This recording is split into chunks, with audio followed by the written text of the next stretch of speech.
Hello guys, എന്തൊക്കെ വിശേഷം? സുഖമല്ല എല്ലാവർക്കും. ഇന്ന് ഞാനുള്ളത് വൈഫ് ഹൗസിലാണ്. വൈഫ് ഹൗസിൽ ഇവിടെ ഉമ്മാൻ്റെ കുറേ സ്പെഷ്യലുണ്ട്.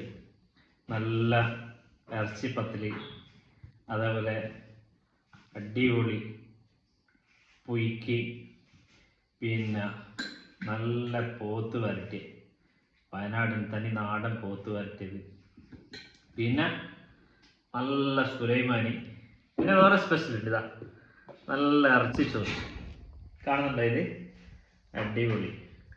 അപ്പോൾ ഇപ്പോൾ ഒരു സമയം മഗ്‌രിബിൻ്റെ സമയമായി. അപ്പോൾ നല്ല അടിയടിക്കുന്ന ഓക്കെ. അപ്പം വേറെ എന്താ പറയുക, എല്ലാവരും മാക്സിമം ഷെയർ ചെയ്യുക, സപ്പോർട്ട് ചെയ്യുക, സബ്സ്ക്രൈബ് ചെയ്യുക, ലൈക്ക് അടിക്കുക. നിങ്ങളുടെ സപ്പോർട്ടാണ് ഞങ്ങളുടെ വിജയത്തിൻ്റെ എന്താ പറയുക, വിജയത്തിന് വേണ്ടിയത്. അതുകൊണ്ട് മാക്സിമം എല്ലാവരും സപ്പോർട്ട് ചെയ്യുക. Okay, thank you.